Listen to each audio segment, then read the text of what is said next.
दरम्यान या संदर्भात एसआयटीने काही दावे केलेले आहेत। एसआयटी चौकशी डिसेंबर 2023 साली एसआयटी चौकशीची घोषणा देवेंद्र फडणवीसांनी केली होती आणि त्यानंतर जवळपास 15 महिने उलटून गेलेले आहेत। मात्र या एसआयटीचं नेमकं काय झालं या संदर्भात काही कळू शकलेलं नाही। काय परिस्थिती आहे आपण पाहूयात ग्राफिक्सच्या माध्यमातून। डिसेंबर 2023 साली राज्य सरकारकडून फेर चौकशीसाठी एसआयटी चौकशी नेमली गेली होती। अतिरिक्त पोलीस आयुक्त राजीव जैन यांच्या अध्यक्षतेखाली ही एसआयटी स्थापन करण्यात आली होती। 15 महिने होऊन गेल्यानंतरही चौकशी अहवाल अजूनही आलेला नाहीये। पोलीस उपायुक्त अजय कुमार बन्सल आणि वरिष्ठ पोलीस निरीक्षक चिमाजी आढाव यांचा या एसआयटी मध्ये समावेश होता। आता राजीव जैन आणि हे दोन्ही अधिकारी अशा तीनही अधिकाऱ्यांची बदली झाल्यानं एसआयटीचा अहवाल अजूनही प्रतीक्षेतच आहे।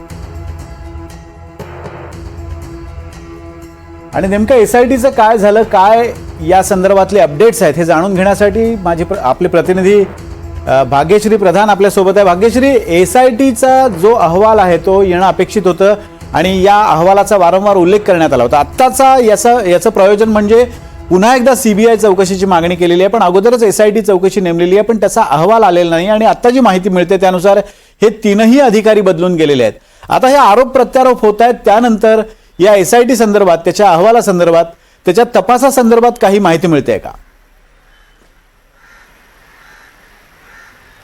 नक्कीच विनोद, तुम्ही उल्लेख केल्याप्रमाणे एसआयटीचे जे अधिकारी होते राजीव जैन असतील, आढाव असतील आणि बन्सल असतील, या तिघांची सध्या बदली झालेली आहे। त्यामुळे सध्या यामध्ये ह्याचा जो तपास आहे तो नेमका कुठपर्यंत आलाय हे अद्यापपर्यंत समजू शकलेलं नाही, कारण याचा अहवाल जो आहे तोच मुळात सादर करण्यात आलेला नाही अद्यापही। पण असं असलं तरी नितेश राणे यांना एसआयटीचे समन्स जे होते ते गेलेले होते। या संदर्भात देखील नितेश राणेंवर आरोप केले जात आहेत की नितेश राणे यांच्याकडे पुरावे असतील तर तुम्ही पुरावे घेऊन ताबडतोब एसआयटीच्या चौकशीला सामोरे जा, अशा पद्धतीचे दोनदा समन्स देखील एसआयटी कडनं देण्यात आलेले होते। मात्र नितेश राणे तिथे हजर झाले नाहीत, म्हणजेच नितेश राणे यांच्याच कार्यपद्धतीवर कुठेतरी प्रश्नचिन्ह एसआयटीच्या त्यावेळेच्या सूत्रांनी उपस्थित केलेला होता। आता खरं तर या संदर्भात जेव्हा निलेश ओझा यांच्याशी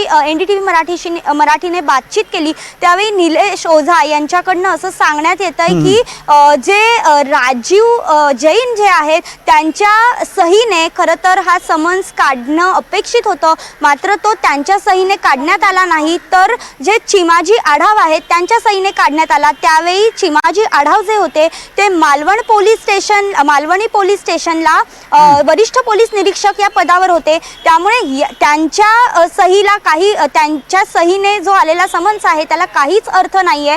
आम्हाला जे अपर पोलीस आयुक्त आहेत त्यांच्या सहीने समन्स आला तर आम्ही चौकशीला सामोरे जाऊ, अशी भूमिका त्यावेळेला नितेश राणे यांनी घेतली असल्याची माहिती निलेश ओझांनी दिली। पण असं असलं तरी या एसआयटी समितीचा अहवाल मात्र अजूनही गुलदस्त्यात आहे आणि आता पुन्हा एकदा काल ज्या पद्धतीने याचिका दाखल झाली त्याच्यामध्ये NIA ने तपास करावा अशी मागणी देखील निलेश ओझातर्फे करण्यात आली आहे। सध्या अजूनही हा एसआयटीचा अहवाल आलेला नाही। धन्यवाद भाग्यश्री दिलेल्या अपडेट्स बद्दल। अजूनही हा अहवाल आलेला नाही आणि आता याचिका दाखल झाली, त्यामुळे त्यानिमित्तानं या एसआयटीचं काय झालं याचं उत्तर कदाचित मिळू शकेल। दरम्यान